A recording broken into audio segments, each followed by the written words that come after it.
Hello there and welcome to the 8th video in a tutorial series on how to make an endless runner game in Unity 6 for mobile devices. In this tutorial we'll be adding some sound effects and some background music. Remember to subscribe and click the notification bell to stay up to date with every tutorial I upload. Feel free to leave a comment and drop a like. So something I want to do before we get into the sound effects, I want to kind of elaborate on something a little more based on what we did last time. And we have this coin counter up here, and I want to kind of illustrate that this means something rather than just being a number. So let's have a spinning coin right here. It's really easy to do, and we can effectively use stuff we've already created. So let's go to Game Object, let's go to UI, and let's go to Raw Image. Let's call this coin icon. And let's have the color as a nice bright yellow color. And now we need to make it into a circle. So what we can do is we can go to texture right here, click this little circle button next to it. And if we scroll down here, we'll find this, which is a knob which we can use to make it round. And you can see it is a bit like a coin. It's a tad small, so let's make it a bit bigger, 200 by 200. And now let's move this into position up here next to our coin count, and let's also have this centered at the top. There we go. And let's make this spin as well. And the clever thing is we don't need to use any other scripts. We can technically use the same script that we used for the coin. So just drag and drop coin work onto coin icon. And although there are more variables attached to this, this is not something that will ever be kind of interacted with. So all that will happen is it will just spin like the coins do. So if I press play now, you'll be able to see that just spin like a coin. So we have a bit more, how can we say it, UI visualization of representation of what something is. So as this starts now, we'll see this coin at the top spin, and then we'll see the, oh, it didn't.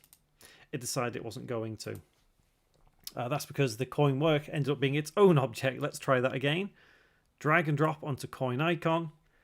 And there we go. Not sure why it ended up being its own game object there. Very strange. Not to worry. If that happens to you, you can just re-add it to coin icon, and then you will see it spin on the UI bar at the top. There we go. Cool. So now let's add in some background music to this.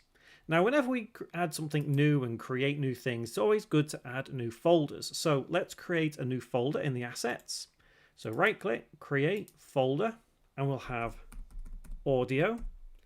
And within this audio folder, let's right click, create another folder, have BGM. BGM is just kind of short for background music. And what I'm going to do is I'm going to drag and drop an audio file into this bit right here. And this is ME background. And as always, if you head to the pinned comment, you can go and download this absolutely free. And all this is just some background music that we can add to our game. Now, remember this master control object that we created? Well, we can use this to now hold our sounds. So if we right click on it and go down to create empty, we can have this now as audio. And if we do the same thing again on audio, create empty, and have this as BGM. And now drag and drop this background music over here into your inspector panel. And you'll see it adds an audio source. I won't go into too much detail on what some of these things mean, because once again, this is just something that, as long as we get the basics running, that's all we're aiming for. You'll definitely want to make sure you loop this so as it loops over and over. You can change the volume right here, and you can change the pitch. Now, to give you some idea of how this sounds, if I press play now, it might end up being quite loud. So we'll change the volume on the fly, and we'll change the pitch as well to see what kind of suits our game the most. So as we start, we should hear it straight away. So let's reduce the volume. So maybe 0.25. And pitch, you could change it. You could have it lower. You know, like, does that suit the game more? But this is the beauty of being able to kind of modify things in Unity like this. You can change the volume as you need to. So let's have that as 0.25. The pitch, did it sound better lower pitch? Let's try it. Let's have 0.75 on the pitch and press play. Let's see if this kind of aligns with the style that we're aiming for. Play around with some of these figures on the sound and see what happens. Here we go. Let's see.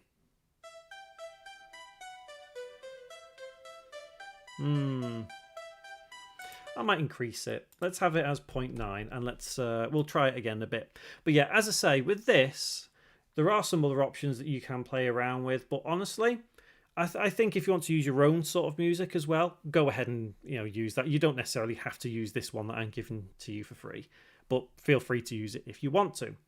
So next thing, let's look at some sound effects. And sound effects can really make or break a game sometimes. And I'm not going to say that these are the greatest sound effects on earth. Feel free to use your own, but let's import a couple to use for a couple of different purposes. So let's go back to our audio folder. Let's right click, create folder, and have this as FX. And in here, I'm going to drag and drop these two sound effects. One is a whooshing sound, the other is a coin collecting sound effect. And if you're importing these into Unity, you've just got to be mindful that you have to unzip any files when importing into Unity. You cannot import into Unity from a zipped file. So next thing, let's go back to Master Control and then back to Audio, and let's right click, go on Create Empty, and we'll call this FX. And on FX, right click, Create Empty, and we'll have Coin, and then hold Control and press D on Coin and change this to Whoosh. Then drag and drop the coin sound effect onto Coin, drag and drop the whoosh sound effect onto Whoosh, and then over here untick Play on Awake for both Whoosh and Coin. And what that will do is it will ensure that the audio does not play as soon as the game starts. Whereas with the background music, because we have Play on Awake ticked, it means it will start with the scene. We only want these two sound effects to be played via script. Let's start with the coin. So whenever we collect a coin, we want to play this coin sound. So let's go to our scripts folder and let's go to coin work. And we need to declare a new variable. So let's go to the top beneath where we declared the bool, and let's say serialize field, audio source, capital A, capital S, and we'll have it as coin ding, I guess. And there is a specific place that we only want to play this coin ding, and that is whenever we run into the coin. So after we have had the coin count plus equals 1, let's then put coin ding dot play, and then parentheses, semicolon, and save. And what that will do is quite simply, once we've declared the variable on the inspector panel, that whenever we collide with one of these coins, it'll just go ding, which is that sound effect. So at the same time, let's also go to play and move and do the same sort of thing for the whooshing noise. So let's go to here where we've got move direction. Let's go the line below, put serialize field, and then audio source, and then just whoosh, I guess. From there, what you then have to do is be mindful of whenever you press a left move or press right move, you want to make it whoosh, but you don't want to make it whoosh, I know I keep saying that word, unless you are actually moving. So it's no use putting the line of code to play it here just straight in left move, because you could still press that button and not go anywhere. So you need to make sure that it only occurs if you're in one of these valid if statements. So let's start with this top one, and we'll say whoosh dot play, and then parentheses, semicolon, and then copy that little line of code, place it into the next if statement, and then the two if statements just below, and save that script. And effectively, again, what we've done is we're controlling whenever we're playing that audio sound. So it's not going to start straight away. We're literally telling this script, if we do something, play this sound. So if we head back into Unity, give it a moment just to compile, what we need to do now is we need to add that variable into the script. So for example, if we go to I think it's on player, isn't it, the script? I think it is. It's not on master control, it's on the player. So give Unity just a moment here, and it's going to be done any second. There we go. So if we click on player, where I think the script is, and scroll down, we should see here, play move script, whoosh. We just need to drag and drop whoosh from the hierarchy into there. And with the coins, this, do you remember a while ago when I said, oh, let's get rid of the coins? Oh no, let's leave them. I was kind of debating what I should do with the coins, because we now have this instance where you technically have to add the variable to every single coin that you have. But if you select the first coin and then hold shift and select the last coin, you'll notice that this stays right here. Even though we have multiple actual game objects selected, we can apply it to all of those game objects at the same time, because this component, the script coin work, is identical. So once you have all your coins selected, drag and drop coin onto coin ding. And if we select just a random coin, you can see it's been added. So now if we press play, we should hear the coins go ding, ding, ding, ding, ding as we collect, I think it's the first 8. Here we go. Let's try this out. Come on, Unity. There we go.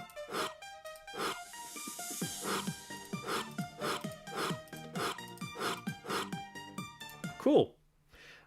So in light of that, maybe our background music is too slow. So maybe let's have the pitch as 1.15 and try that again. But this is the beauty. As you're developing things, you can change things on the fly with some of these options in Unity. And that's the beauty of being able to control this. It just makes the game completely different just by changing a couple of things.